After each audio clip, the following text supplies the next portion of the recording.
বিরতির পর স্বাগত। দিল্লিতে এবার বৈঠকে বসেছে বিএসএফ এবং বিজিবি। কারণ হাসিনা সরকারের পতনের পর দুদেশের মধ্যে দ্বিপাক্ষিক সম্পর্কের যে টানাপোড়েন তৈরি হয়েছিল, সে টানাপোড়েনের পর দিল্লির এই বৈঠক খুবই গুরুত্বপূর্ণ এবং তাৎপর্যপূর্ণ ছিল দুদেশের মধ্যে। তবে এবার দুদেশের এই বৈঠকে কিন্তু শান্তির বার্তা, কারণ সীমান্তে শান্তি বজায় রাখার অঙ্গীকার গ্রহণ করেছে দুই তরফেই। দুদেশের সম্পর্কের সমীকরণ কি তবে আগের মতো হবে? বিস্তারিত জানবো। টেলিফোন লাইনে যুক্ত হয়ে গেছে প্রতিনিধি সম্রাট চৌধুরী। সম্রাট, ঠিক কি জানতে পারছো? দেখো, দিল্লিতে বিজেপি এবং বিএসএফ, বাংলাদেশ এবং ভারতের যে দুই সীমান্তরক্ষী বাহিনী রয়েছে তাদের শীর্ষ কর্তাদের বৈঠক চলছে। আজ বৈঠকের শেষ দিন এবং এই বৈঠকে যে বিশেষভাবে যে গুরুত্ব রয়েছে সীমান্ত সমস্যা। স্বাভাবিকভাবে সীমান্তরক্ষীদের বাহিনীর যে বৈঠক তাতে সীমান্তের বিশেষ গুরুত্ব পাবে।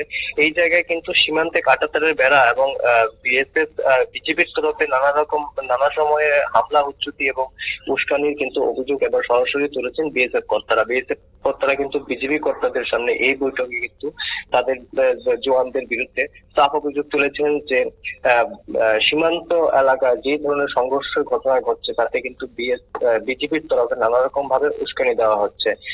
এখন পর্যন্ত বিএসএফ এর তরফে কিন্তু এই ধরনের কিন্তু কোনো উস্কানির উদাহরণ বাংলাদেশের তরফেও কিন্তু তুলতে পারেনি। দেখো, গত বছর থেকে যখন থেকে হাসিনা সরকারের বিরুদ্ধে সংরক্ষণ বিরোধী আন্দোলন শুরু হয় এবং তারপর থেকে কিন্তু দুই দেশের সীমান্ত নিয়ে নানা রকম সীমান্ত বেশ উত্তপ্ত হয়ে উঠেছিল এবং পরবর্তী সময় যখন হাসিনার দেশ ত্যাগের পর তত্ত্বাবধায়ক সরকারের হাতে যখন ক্ষমতা আসে, তারপরও কিন্তু থেকে কিন্তু ভারত বাংলাদেশ যে সীমান্ত তাতে কিন্তু নানা রকম সমস্যা দেখা দিয়েছে। এই সমস্যা থেকে কিন্তু রাজ্য বাদ যায়নি বা রাজ্যেরও একটা ভালো অংশ, রাজ্যের বেশিরভাগ সীমানাই কিন্তু বাংলাদেশের সঙ্গে।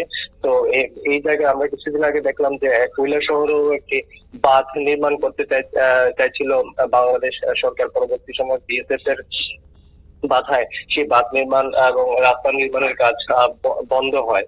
তো এই ধরনের ঘটনা কিন্তু বিভিন্ন রাজ্যে হচ্ছে। মূলত বাংলাদেশের সঙ্গে পশ্চিমবঙ্গ, আসাম এবং ত্রিপুরা সীমানা রয়েছে। ত্রিপুরা থেকেও আরো সমস্যা রয়েছে পশ্চিমবঙ্গেও কিন্তু এই বৈঠক চলাকালীন বিজিবির তরফে এবং বাংলাদেশের যে সীমান্তবাসী রয়েছেন তাদের তরফে কিন্তু বিএসএফ এর উপর একটি হামলার ঘটনা কিন্তু নজরে এসেছে। কিছুদিন আগে আমাদের কৈলাসহর সীমান্ত একই ঘটনা ঘটেছিল। সেখানে বিএসএফ এর জওয়ানদের রীতিমতো ঘেরাও করে মারধর করার চেষ্টা করা হয়, তাদের অস্ত্র ছিনিয়ে নেওয়ার চেষ্টা করা হয়। এই সবকটা বিষয় বিএসএফ এর তরফে এই ধরনের যে হামলা উচ্ছুতির ঘটনাগুলি সেগুলি বিএসএফ এর তরফে বিজেপি কর্তৃপক্ষের কাছে অভিযোগ জানানো হয়েছে। বিএসএফ তরফে এও জানানো হয়েছে যে ভারত এখনো এই ধরনের হামলার ঘটনায় জড়িত নয়, কোন ধরনের ঘটনা জড়িত নয় এবং ভারতের তরফে এখনো হামলা করা হয়নি।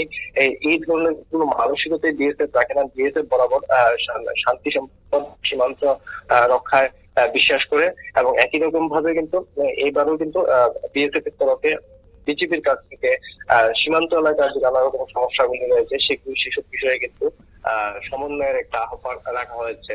কিন্তু বিজেপির তরফে এই বিষয়ে সম্মতি জানানো হয়েছে। কোনো অভিযোগের কিন্তু বিজেপির তরফে কোনো ধরনের আপত্তি করা হয়নি। অঙ্কিতা, ধন্যবাদ সম্রাট।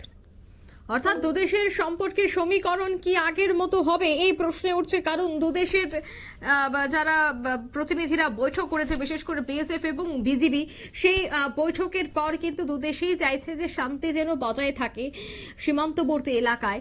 এই শান্তি বজায় রাখতে তারা আগামী দিনে বদ্ধপরিকর, সে কথাও কিন্তু এই বৈঠকে উঠে এসেছে। কিন্তু এই বৈঠকের শান্তির বার্তার প্রতিফলন কতটা হয় সেটাই দেখার। নিয়ে নিচ্ছে এই মুহূর্তে ছোট্ট একটি বিজ্ঞাপন বিরতি।